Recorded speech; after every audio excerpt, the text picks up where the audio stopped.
Halo Sobat Linux, balik lagi sama saya, Tux. Hari ini kita punya misi yang penting banget nih, masang perisai digital buat domain kita dengan cara konfigurasi DMARC Record.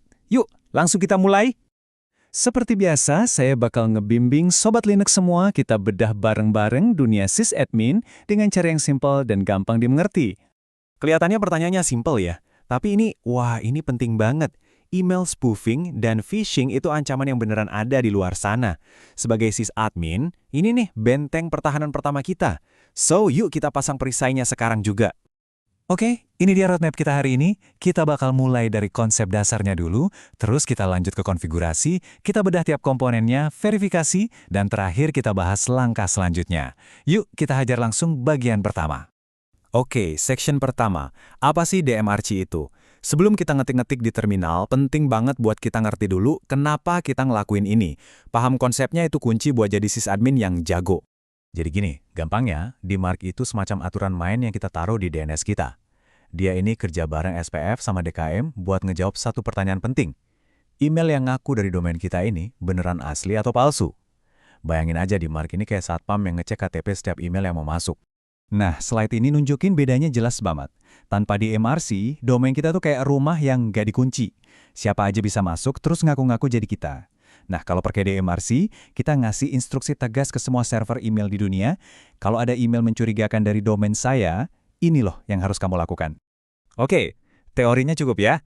Sekarang, bagian yang paling ditunggu-tunggu nih. Kita bakal langsung praktek konfigurasi di server Ubuntu pakai bin 9. Yuk, siapin terminal kalian. Prosesnya tuh straightforward banget Sobat Linux. Kita tinggal login ke server, buka file zone domainnya, tambahin satu baris record txt, pastiin nggak ada typo, terus reload deh buat terapin perubahannya. Gampang kan? Yuk kita bedah satu persatu. Eits, tapi tunggu dulu, jangan asal copy-paste ya. Penting banget buat kita buat ngerti, buat ngebedah dulu record DMARC ini, biar Sobat Linux semua bener-bener paham apa sih artinya tiap komponen yang kita tambahin itu. Mari kita lihat. Nah, ini dia nih record DMR yang bakal kita pasang. Kelihatannya sih cuma teks biasa ya, tapi jangan salah. Tiap potongan kecil di sini tuh punya tugas yang spesifik dan penting banget. Ini bukan sembarang teks loh, ini adalah seperangkat instruksi buat server email di seluruh dunia. Oke, kita pecah satu-satu ya. V sama dengan DMARC 1, ini standar, artinya kita pakai versi 1, gitu aja. Nah, ini yang paling penting nih buat kita yang baru mulai, yaitu P sama dengan non. Maksudnya apa? Kita cuma monitor aja dulu, kita belum nolak email apapun. Anggap aja ini mode amannya lah. Terus RUA, ini alamat email kita buat nerima laporan. Disinilah kita bakal panen data. Dan yang terakhir, ATKIM sama ASPF kita set relax. Ini buat ngasih sedikit kelonggaran, pas banget buat tahap awal. Oke, konfigurasinya udah kita pahami bareng-bareng. Sekarang, ini nih, bagian yang paling bikin puas sebagai sysadmin. Verifikasi. Yuk kita pastiin semua kerjaan kita tadi nggak sia-sia. Ingat, aturan nomor 1 sebelum kita reload service apapun, cek dulu sintaksnya. Perintah name check zone ini tuh jaring pengaman kita buat mastiin nggak ada typo atau error. Jangan pernah, sekali-kali, lewatin langkah ini ya Sobat Linux. Nah, ini dia yang mau kita lihat. Tulisan OK di ujung itu lampu hijau buat kita. Artinya, konfigurasi kita udah bersih, nggak ada error sintaks, dan siap buat di-live-in. Kita bisa lanjut dengan PD sekarang. Begitu sintaksnya valid, sekarang waktunya kita siarin DMARC record ini ke seluruh dunia. Pakai perintah sistem ctl reload bind 9, kita tuh kayak ngasih tahu bind, baca lagi konfigurasinya, tapi tanpa matiin servisnya. Oke, kita kasih waktu dikit ya biar DNS-nya nyebar. Terus, kita cek langsung pakai perintah dig. Perintah ini intinya nanya ke server DNS, woi, coba liatin dong DMARC record buat domain ini.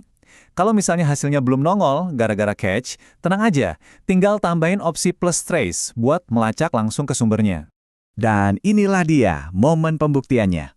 Kalau output dari dig tadi sama persis sama yang kita setting, artinya selamat, berhasil. DMARC record kita udah resmi aktif dan mulai ngelindungin domain kita. Eits, jangan ditutup dulu terminalnya. Masang record ini tuh baru langkah awal loh.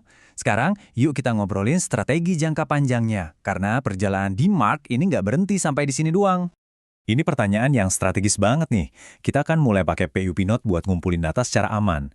Nah, setelah laporannya kita analisis, terus kita yakin semua email kita yang sah itu lolos, pertanyaannya adalah, what's next? Apa level proteksi selanjutnya? Nah, ini dia journey DMARC buat Sobat Linux semua. Kita mulai dari P sama dengan none buat monitoring doang. Terus kita analisis laporan yang masuk ke email RUA kita tadi. Kalau udah pede, baru deh kita naik level ke P sama dengan quarantine untuk mindahin email palsu ke spam. Dan level tertingginya, puncaknya, itu P sama dengan reject, yang bakal nolak mentah-mentah email palsu itu bahkan sebelum masuk.